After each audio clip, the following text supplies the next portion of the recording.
Kodaikanal massage சென்டரில் 4 பேர் கைது செய்யப்பட்டிருக்கின்றனர். அண்மை செய்தியாக பார்க்கிறோம். பெண்களிடம் இழிவாக நடந்து கொண்ட சென்னையைச் சேர்ந்த 4 இளைஞர்கள் கைது செய்யப்பட்டிருக்கின்றனர்.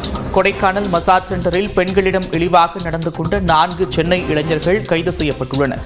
பெண்களின் ஆடைகளை கிழித்து கதவை பூட்டி இளைஞர்கள் அட்டூழியம் செய்திருப்பதாகவும் தகவல் வெளியாக இருக்கிறது. இந்நிலையில் 4 இளைஞர்கள் கைது செய்யப்பட்டிருக்கின்றனர்.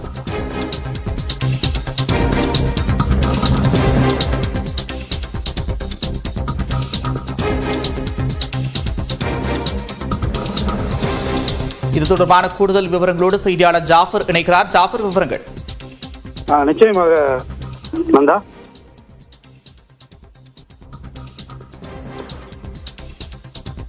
நான்கு இளைஞர்கள் கைது செய்யப்பட்டிருக்கிறார்கள். விவரம் ஜாஃபர்.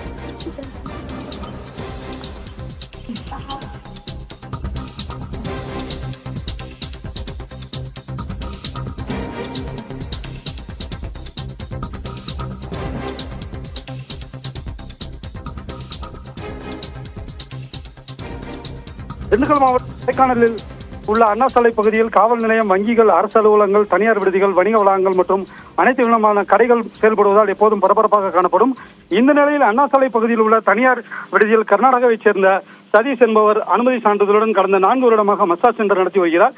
இதனையடுத்து இந்த மசாஜ் சென்டருக்கு 4 இளைஞர்கள் வந்துள்ளனர். இதில் 2 மசாஜ் செய்துவிட்டு பணம் தராமல் வாகனத்தில் உள்ளது என்று கூறியுள்ளனர். மசாஜ் பணியாளரோ பணம் செலுத்திவிட்டு வெளியே செல்லுமாறு கூறியதாக சொல்லப்படுகிறது.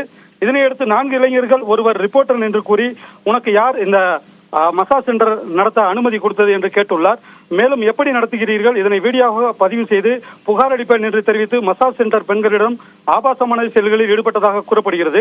இதனைத் தொடர்ந்து மசாஜ் சென்டரை விட்டு பெண்கள் யாரும் வெளியே செல்லாதவாறு கதவினை பூட்டி அராஜகம் செய்துள்ளனர். ஒரு கட்டத்தில் அங்குள்ள கதவின் கண்ணாடிகள் உடைக்கப்பட்டு பெண்கள் வெளியே தப்பி சென்றுள்ளனர். இருப்பினும் இந்த இளைஞர்கள் பின்தொடர்ந்து சாலைகளில் பெண்களை விரட்டி ஓடவிட்டு வீடு வரை சென்று பெண்களை வீடியோவாக பதிவு செய்துள்ளனர். இது குறித்து தகவல் அறிந்ததும் சில செய்தியாளர்கள் தனியார் விடுதியில் குவிந்து தகவலை சேகரிக்கும் போது இந்த இளைஞர்கள் ஒருவர் மீண்டும் அந்த விடுதிக்கு வந்ததை அருகில் இருப்பவர்கள் தெரிவித்ததுமே செய்தியாளர்கள் அந்த காட்சியை பதிவு செய்தனர்.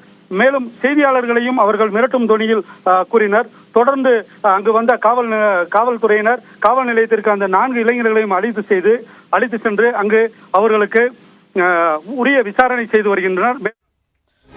நன்றி ஜாஃபர், விரிவான விவரங்களுக்கு.